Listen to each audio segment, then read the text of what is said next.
they accepted 90 of them. So there will be 90 pictures in the book. And so when I started this process, I was under the MALS, the Masters of Arts and Liberal Studies, with Dr. Tedesco, Dr. O'Donnell, and Dr. Tess Lloyd. All three sat on my board for the dissertation. So, so that was 2007 when I graduated, but it actually started earlier, writing than that. So yes, it's taken me way too long to write my first book. Hopefully the second one will not take that long. So, but Lost Cove, North Carolina. So I have been hiking into Lost Cove since 1982 at the age of 10. My mother and father both were hikers, and we used to go up and down the Blue Ridge Parkway, Cherokee, North Carolina. And so my mother used to work with the Piercy lady, and Guy Piercy was a young man who was adopted by Mac English, who owned a sawmill in North Carolina, or in Lost Cove, and his wife Annie French.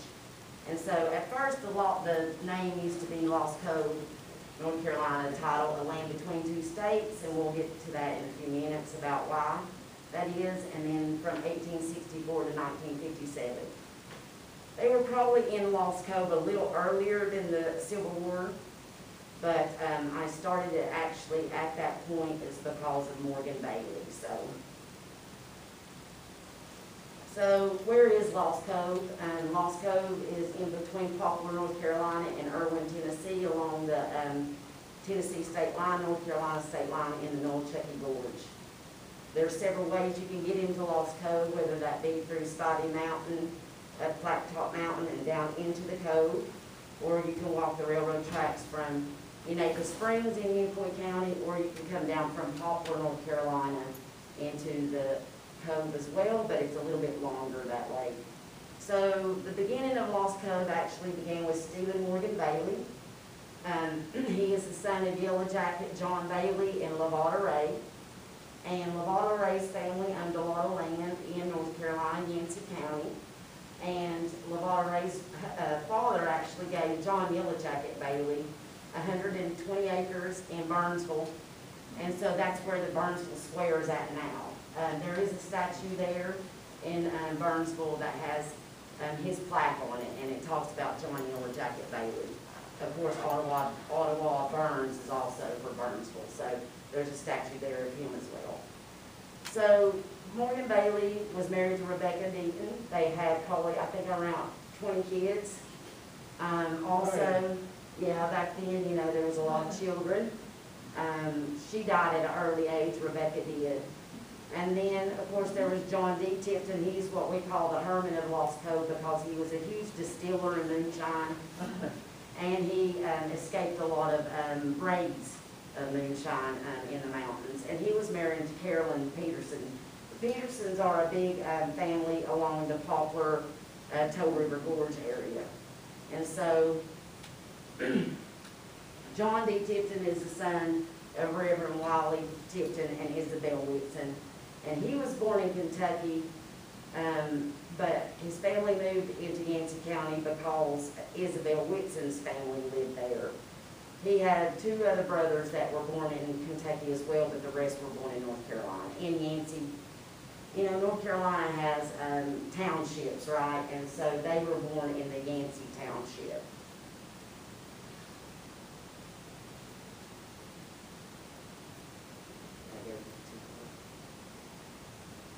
It's fading in and out, isn't it? Okay. So, when I talk about Morgan Bailey and John D. Tipton, I also talk about them, enlisted in the North Carolina 3rd Mounted Infantry in Knoxville, Tennessee. They did that on the same day, on June 11th, 1864. There was also another Tipton and an Harwood all came together. They all walked, well, not walked, but went to Knoxville to sign up with Union Infantry. So we know, like during the Civil War era, especially in the mountains of North Carolina and high mountains of Tennessee, that there was a lot of conflict between brothers and, you know, brothers fighting against brothers, neighbors against neighbors because of their Civil War leanings, right? And so they actually were in the company of Colonel George W. Kirk, and they did a lot of raids, and whether it be in western North Carolina, whether it be toward Boone and on into Wilkesboro, places like that, they were part of his company of infantry. Morgan was discharged in August of 1865, and it is told through several historical records, let alone oral histories from family members, is that he fell off a cliff during a raid, and so he came back home. And so it was around 1865 that a couple of the men in Lost Cove were discharged as well. John D. Tipton, on the other hand, since he was such an evader, he was reported AWOL in late of December 1864, and actually he had took leave with his infantry, and he actually walked back home.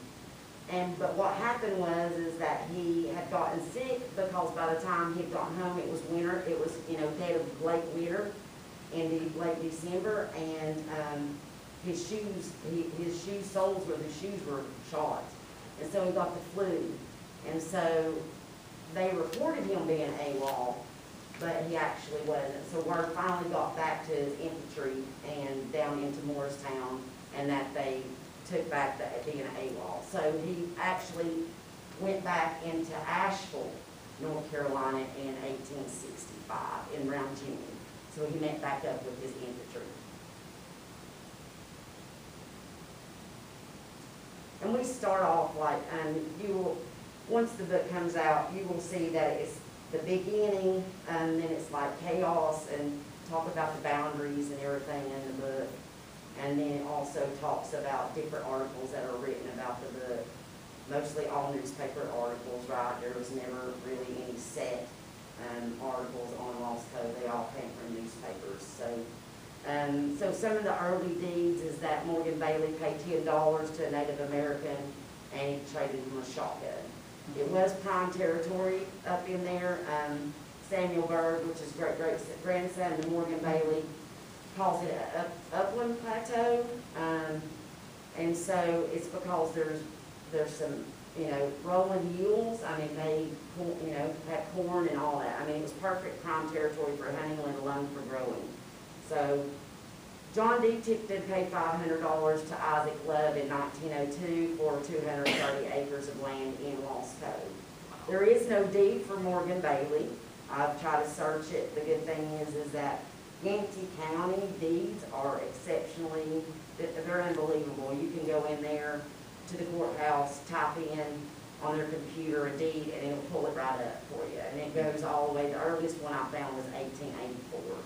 So by early 1900s, you have Arch Miller and wife Lucinda, or Cinda as we call her, Hedrick, living in the Cove, along with their children, Bob, which was a Reverend, John, Swin, Jane, and Martha. And by 1910, 3 more children were added, Samuel, Claude, and Nathaniel. So the prime really top 3 families were the Baileys, Tiptons, and Millers.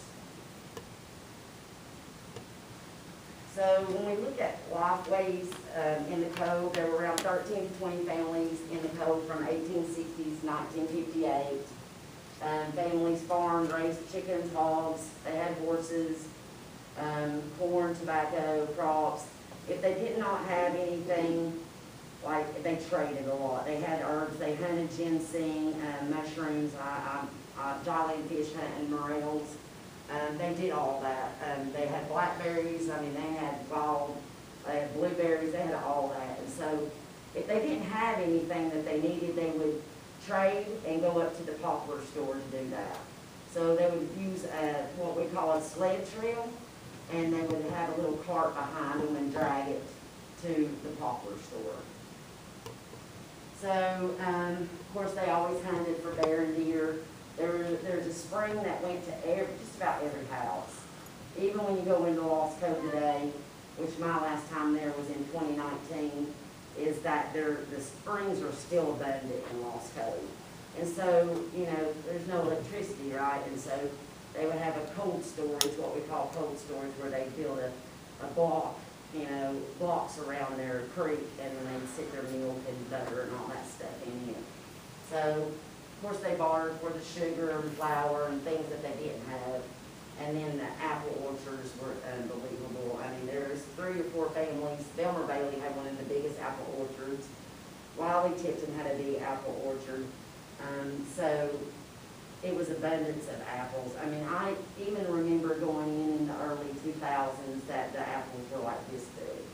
And they were really good, right? And so, but when I go in there today, it's even hard. I get disoriented because not seeing it, being able to see what it was, because even Kevin and Dr. Lloyd and I hiked in maybe the early 2000s, and we were able to see things, but not so much today because nature's taking it back over, right? So, and then they had the fireplaces. It's amazing that the fireplaces are still standing today. Of course, they were made out of rock, you know, from the creek bed. So those are some of the things that are still standing. The Bryant family, J.C. Bryant, who I interviewed, there's 10 people I interviewed, 10 that lived in Lost Cove. Some of them were descended, or like were the daughter of whoever, you know, Euless Miller. I interviewed Teresa Bowman. She's one of the women, her father grew up in Lost Cove. So, but the Bryant family was part of the Miller family, and so it's quite interesting, you know, the kinship dynamics in the Cove. But they made hook rugs during the 30s and 40s that they used old socks and burlap sacks to make money. Men worked the sawmill and the railroad there. Some were working on the section gang. Some of them were engineers or conductors. Children did the chores, of course. I mean, I think a lot of times the kids were the ones that were collecting the crops, right? And the women were the ones who were making, canning, and they would come all the families together to do that. So they never wanted for anything, because if they did not have something, they would always go next door, you know, or down the road a little bit to where a family member might have lived, or a cousin or whatever. So. But houses were made of logs, of course, and some were made from Mac English sawmill. Mac English actually came from Asheville area. What I have found in documents, he actually was in business with a Mr. Updegrove, and Updegrove was actually a man from New York. And so Updegrove had a cigar box business in Johnson City. And so Updegrove also owned land in Lost Cove. It was maybe around the 40s, early 50s that he owned it, let me say that wrong, I said that wrong, 30s, because the sawmill was still there, even though they weren't producing enough pulpwood and timber for it. But Updegrove and him had a business relationship, and I'm thinking that the Updegrove would buy the wood off of English up in Lost Cove. So that's how maybe he had gotten the land. But the wallpaper, I mean, I remember in the 80s and early 90s, the houses were still there. Wallpaper was Sears Roebuck paper, right? They just rip it right out of the catalog. And JC would say sometimes they would stand straight up on their head, you know, and get a kick out of looking at the catalogs, you know, standing on their head, you know, just a fun little story that he told me. So, of course, there were barns. Belmer Bailey had some of the biggest barns. There were sheds, corn cribs, and John Miller had a corn crib. A lot of houses did, and chicken coops and smoke houses dotted the landscape. At one time, there were around 100 people in the heyday that lived in Lost Cove. So all the families, like I said, helped each other gather crops and canned foods. They did have a post office at one point, and it was before the 1920s. And so Mac English's house sat right down next to the railroad tracks. You can't see at all the remnants of his house anymore. It was said that his house was the most immaculate house. It had a balcony upstairs. The columns were carved, you know, and his wife, Annie French, was actually a pianist. And so music flowed, and they would hear it all the way up in the cove, you know, because it's about, from the railroad tracks to the top, is about 3/4 mile, what do you think, Kevin? But it's, you know, it's still a good little way up through there, so. Do what? It's rugged. Yeah, it's really rugged, yeah. And because there was a truck trail up through there, and what they would do is, when the trucks and when Swin Miller's truck and would come in, they hauled it in by cart, by the train, they would leave the truck down there if it wasn't being utilized in the cove. They would leave it down at the tracks, so whenever that way they can deliver the timber down to the tracks, right? So, but now today, ooh, I mean, you talk about huge rocks like that big all over that trail, so it's like ankle breaker, right? So, but they did have a post office, and some of the earlier post office scenes that I've seen along the Appalachian Archives pictures is that they had a hook, they had a platform, and it was this huge hook. And so when the train came through, which was really kind of slow, right, they would hook that. The guy would swing and get the hook, and they'd set the sack on the hook, right? So, but he had a general store, Mac English did, right there at the railroad, so they could get little things like candy, or, you know, candy if something that he wanted, they could go down there to him. Doc Cooper was the gentleman who delivered most of the babies during the 20s and early 30s. And Lizzie Howell, she grew up in White Oak Flats, which is, if you go Spivey Mountain to Flat Top Mountain, White Oak Flats is right there. So she grew up just over the mountain of the Pisgah, and so delivered many children in the cove. Geneva Tipton McNabb, who was delivered by Doc Cooper, was actually named by him, and his favorite place was Geneva, Switzerland, and so that's why he named her Geneva. So this is one of the pictures, and that is actually Belmer Bailey's barns. J.C. Bryant he had a lock on it, and he would have a lock on it so nobody could go in there and, you know, get his stuff. And a lot of times that J.C. and Belmer Bailey's kids, which were Hosea, Isaiah, Okie, they would get trapped in there because he'd lock, and they'd hear them. They'd be up in the loft, and Belmer would hear them snickering, you know, because they were hiding, and he wouldn't lock it. But there were several times that they got locked in up there. And this is a better picture of it.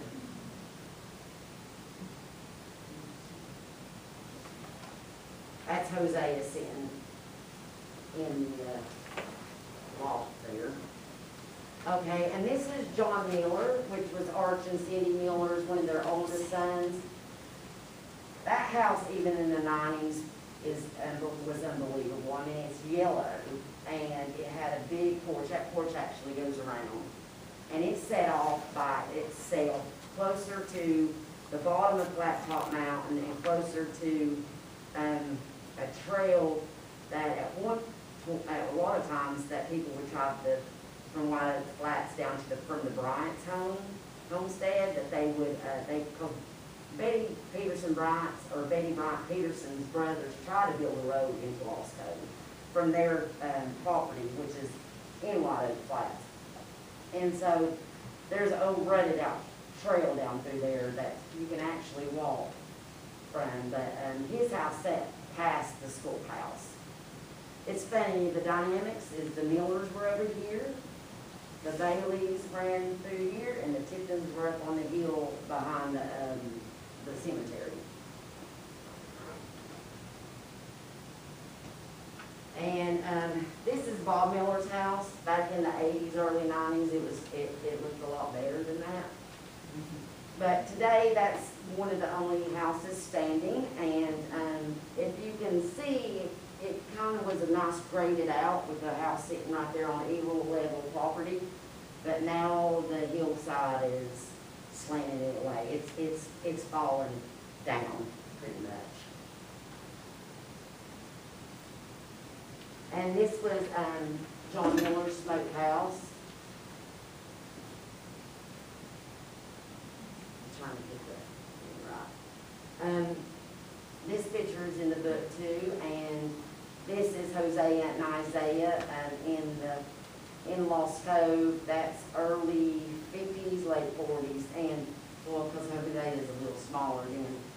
But you could see, and I don't know if you could see depth perception wise, but the land slopes down. At one time you could see that where the church and school sat, that it was actually up on a knob, and then you can look down into the community. You'll see some, I'll show you some pictures of the school and stuff. That is Vilmer Bailey's house. That house is no longer there, of course, because in the early 2000s, I want to say late 1990s, early 2000s, you've got a lot of horse riders that come through, and dummies like started the fire, and so it totally destroyed the whole house. But from his porch, it looks back toward Unicoi Mountain, and so you could see from his porch, and in the 80s you could see all the way to Unicoi Mountain. Today you can't see that because everything's grown back. But he had it was a very nice house. And that was one of the Bailey's, Chester's house. It has a wraparound porch. It's the other only house today. Of course, people that go in there and camp in there, they've taken up all the planks on the porch and used them as firewood. So, and it's got graffiti all over it now. This is Priscilla and Hosea, and that's in their chicken. In the early 1950s, a lot of reporters were coming into Lost Cove, photographers were coming into Lost Cove.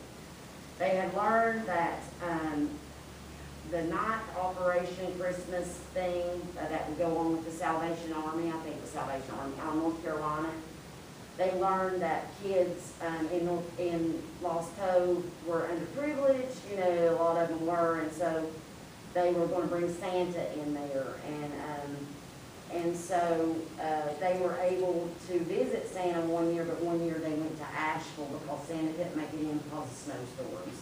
And these were two of the kids that went. But they are the last family, the Vilmer Baileys, to leave Lost Cove. I'll get more. And there's Euless and his baby cow. And Euless died just, I want to say, around 2015. And Hazel Miller, she's still alive. She's 96 years old today. And she lives out on Chesto Pike in Irwin, close to the river. So that was some of the Lifeways. And so we get to the railroad and logging, and the South and Western Railroad, Railway, passenger trains stop in Lost Cove. 3 trains went northbound and 3 trains southbound every day. So in the book there is a schedule from 1901 or 1903 that has the stops that they were on for Lost Cove. March 13, 1907, a track revision was proposed at Lost Cove due to the flood of 1906. And then there's a picture of the railroad section gang working in the book where the train slid off into the river. And so a lot of people don't realize that about, I want to say about 2 to 3 miles up past Lost Cove is a flat piece of land called Caney Bottom. I've always heard it called Caney Bottom, not Caney Bottom.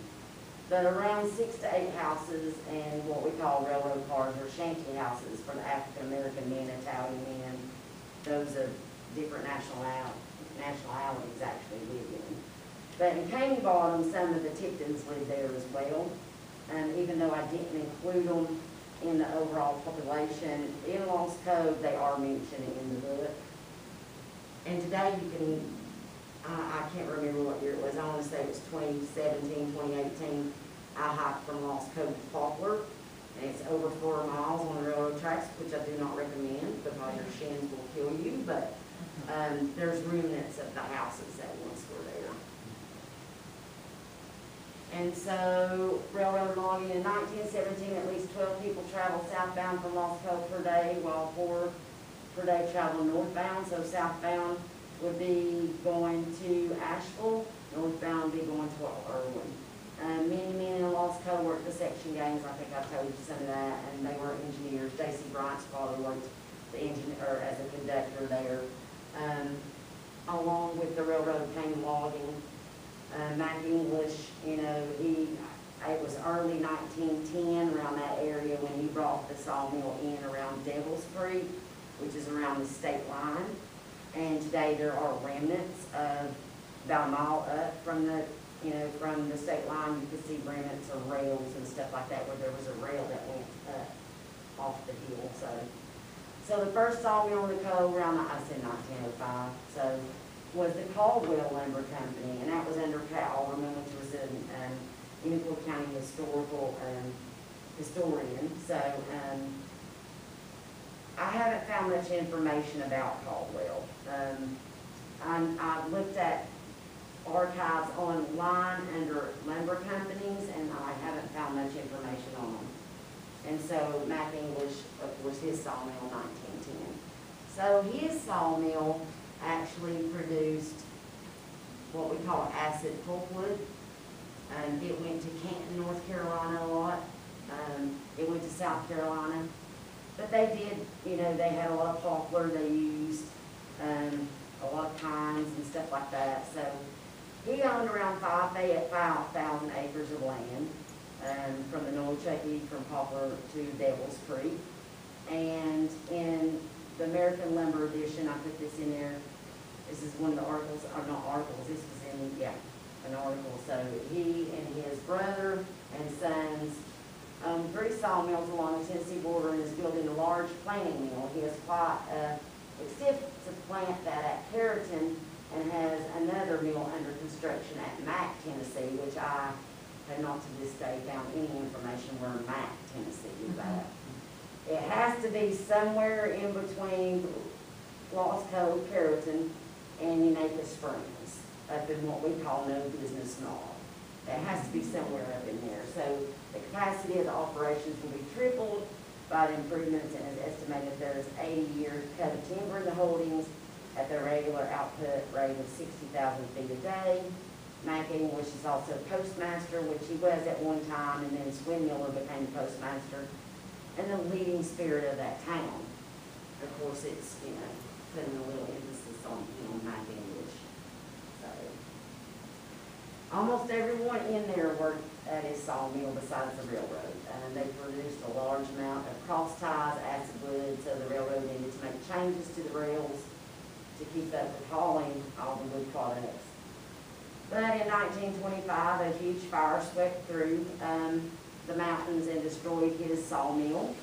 It actually came into the community, but they backdrafted with, you know, with ditches and stuff like that, so it didn't ruin or burn any of the houses.